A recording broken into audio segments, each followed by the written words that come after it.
Hello မင်္ဂလာပါဒီနေ့ပေါ့နော်ဝေမျှပေးချင်တာကတော့အသုံးအရန်ဝင်တဲ့တရုတ် grammar တစ်ခုပေါ့နော် grammar ဆိုတာတရားပေါ့တရားဆိုတာဘာလဲဆိုရင်သူကပုံတည်ရှိတဲ့အရာပေါ့နော်စာစီပုံစီနီးပုံတည်ရှိတဲ့အရာအဲ့ဒါကို grammar တရားလို့ခေါ်တာပေါ့ဒါဆိုရင်ဒီနေ့ဝေမျှပေးတဲ့တရားကြတော့多အပေါင်းနဲ့死了ဒါဆိုရင်စတလုံးလေးကဘာအဓိပ္ပာယ်ဆောင်လဲဆိုတော့သေဆုံးသည်ဆိုတဲ့အဓိပ္ပာယ်ဆောင်တယ်ပုံမှန်ဆိုရင်လူတွေသေသွားတယ်ဒါဆိုရင်စနဲ့သုံးရမယ်ဒီတလုံးလေးပေါ့နော်လေအဲ့လေကကြတော့ပြီးဆုံးသည်ပြီးပြီပေါ့နော်သူကတော့ပြီးတလုံးလေးပေါ့သေပြီးသွားပြီး走了去了死了ဒီလိုမျိုးပေါ့နော်ဒါဆိုရင်အဲ့ဓာတွေကဘယ်မှာသုံးတာလဲဆိုတော့သူကတလုံးနဲ့အဓိပ္ပာယ်ဆိုရင်ပုံမှန်အခြေအနေအထားမှာပေါ့နော်အဲ့လိုမှာပဲသုံးရတယ်ဥပမာရိုးရိုးသားသားပုံမှန်စကလုံးတစ်လုံးတီးတန်းချက်ဖို့အတွက်နေပဲသုံးရတယ်ဒါဆိုရင်သူ့ကိုဘယ်နေရာဒီမှာသုံးတာလဲအခုဒီနေ့တင်တဲ့ဝေမျှပေးတဲ့ခေါင်းစဉ်ကကြတော့多အပေါင်း多ဆိုတာဘာကိုပြောရလဲဆိုမြန်မာစကားမှာ多နဲ့ဆုံးတဲ့ဒီပေါ့နော်နာမဝိသေသနာတွေပေါ့နော်အဲ့လိုမျိုးဆိုဘယ်လိုမျိုးတွေက多နဲ့ဆုံးတာလဲလှပ多ချော多ဝ多ပိန်多အဲ့ဒါမျိုးတွေစကားလုံးတွေအနောက်မှာပုံသေးစကားလုံးကိုထည့်သုံးပေးရမယ်leအဲ့လိုမျိုးတွေထည့်သုံးပေးရမယ်နော်ဒါဆိုရင်နမူနာဝါကြတွေကိုလေ့လာကြည့်ကြရအောင်ဝါကြတွေမှာပေါ့နော်တာမန်စကလုံးတွေနဲ့ဒီတိုးတဲ့စကလုံးတွေနဲ့ပေါ့နော်ပေါင်းဆက်လိုက်တဲ့ချိန်မှာဘန်းစကားလူငယ်တွေအသုံးအများအဖြစ်တဲ့စကားအဖြစ်ပြောင်းလဲသွားတယ်နမူနာစကားပြောပုံစံတွေကိုအောက်မှာကြည့်ကြည့်ရအောင်စာတော့စာတယ်ဆိုတာဒါဆိုရင်စာလို့တည်တော့မယ်လို့ကိုကပြောချင်တယ်ဆိုရင်死了နောက်တစ်ခုတရုတ်မှာပြုတ်လုတ်သူကလေပြုတ်လုတ်သူကိုနန်စားသုံးထားတဲ့စကားလုံးက၃လုံးပဲရှိတယ်我他你ဒါဆိုရင်ငါစားလို့တည်တော့မယ်我饿死了သူစားလို့တည်တော့မယ်他饿死了နင်စားလို့တည်တော့မယ်你饿死了ဒီလိုမျိုးလေးတွေကပုံတည်ရှိတာပေါ့နော်ဒါထိတ်ဆုံးမှာဒီဘဒူကပြုတ်လုတ်တာဘဒူကစားတာလေဒီစားတဲ့စကားလုံးဖြစ်တဲ့နီးဝေါ်他၃လုံးကိုတွဲသုံးပေးပါ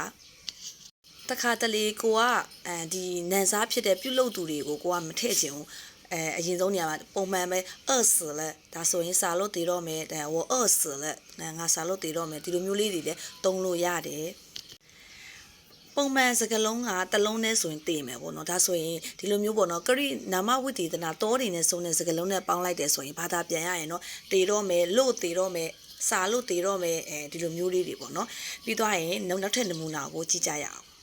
ဒါဆိုရင်အမြဲတမ်း死了စုံတိုင်းတည်တော့မယ်လို့တည်တော့မယ်လို့ဘာသာပြန်ရမှာတော့လည်းမဟုတ်ပြန်အောင်နောက်တစ်ခုကကြတော့ဒီမှာကြည့်လိုက်可爱死了可爱死了ဒီစာကြောင်းမှာဆိုရင်可爱ဆိုတာချစ်ဖို့ကောင်းတယ်死ဆိုတာဒါဆိုရင်ချစ်ဖို့ကောင်းလုံးတည်တော့မယ်ဒါပေမဲ့မြန်မာစကားမှာကျတော့ဒီလိုအနေထားမျိုးမှာချစ်ဖို့ကောင်းလုံးတည်တော့မယ်လို့မပြောဘူး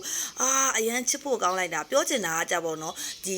မြန်မာစာမှာဆိုတင်စားလိုက်တာပေါ့အတိတ်ထောက်ဥထိအလင်္ကာနဲ့တင်စားတယ်ဒီလိုမျိုးအလွန်တရာဖော်ကျူးလိုက်တာပေါ့နော်အဲ့ဒါမျိုးတွေမှာလည်းတုံးတယ်ဒါဆိုရင်ကောင်းလိုက်တာဆိုရင်လည်းပုံတင်မျိုးတစ်ခုရှိတယ်ဒီအနောက်က死了ဆိုတဲ့စကားလုံးနဲ့လည်းတွဲသုံးပြီးလို့ရတယ်可爱死了可爱ဆိုတာအမှန်တကယ်ကချစ်ဖို့ကောင်းတော့နောက်မှာ死了တုံးလိုက်တော့可爱死了ဒါဆိုရင်你ကအရန်ချစ်ဖို့ကောင်းတယ်你可爱死了你ကအရန်ကိုချစ်ဖို့ကောင်းလုံးလိုက်တာပေါ့နော်他可爱死了သူကလည်းအရန်ချစ်ဖို့ကောင်းလိုက်တာဒါတွေကတွဲသုံးလို့ရပါတယ်ဒါဆိုရင်ပုံနေနည်းတစ်ခုကြည့်ထားရမှာကဒီတောနဲ့စုံတဲ့စကားလုံးတွေအနောက်မှာ死了ဆိုတဲ့စကားလုံးပေါင်းလိုက်ပြီဆိုရင်နှစ်ခုတည်တော့မယ်ဒါတစ်ခုကကြတော့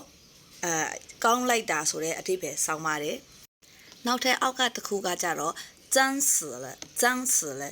ဆိုတာကညစ်ပတ်တာပေါ့နော်ဒါကိုအနောက်ကဆလက်ပေါက်လိုက်ပြီဆိုအလွန်တရာညစ်ပတ်လွန်းတယ်ပေါ့နော်တင်စားတယ်ဒီလိုမျိုးပေါ့အကြောင်းမလို့脏死了တရုတ်မှာတော့ဒီလိုမျိုးတွေကအတုံးများတယ်ပေါ့နော်မြန်မာမှာကျတော့တစ်ခါလေကြာရင်တေစာလို့တေတော့မယ်လို့လည်းဘာသာပြန်ရတယ်တစ်ခါလေကြာရင်ညစ်ပတ်လွန်းလိုက်တာကောင်းလိုက်တာဒီလိုမျိုးတွေနဲ့ဘာသာပြန်ရတာပေါ့နော်နောက်တစ်ခုကကြတော့漂亮ဆိုတာကလှပတာပေါ့နော်ဒါဆိုရင်အဲ့ဒါကိုကတင်စားခြင်းနဲ့အရင်လှပလွန်လိုက်တာဆိုရင်漂亮死了她太漂亮了ဒါမှမဟုတ်လေ她漂亮死了ဒီလိုမျိုးတွေကတင်စားတာပေါ့နော်တရုတ်မှာတော့အမြဲတမ်းအနောက်မှာ死了ဆိုတဲ့ပုံတွေရှိပြီးသားပါမြန်မာစာမှာလားအနေထားပေါ်မူတည်ပြီးတော့ ဘာသာလေးနည်းနည်းလေးပြောင်းလဲပြီးပြန်ပေးရတယ်ဒါဆိုရင်ဒီဗီဒီယိုကိုကြည့်ပြီးတော့တစုံတရာအကျိုးတစ်ခုရှိမယ်လို့မျှော်လင့်ပါတယ်နောက်ဗီဒီယိုမှာပြန်တွေ့မယ် bye bye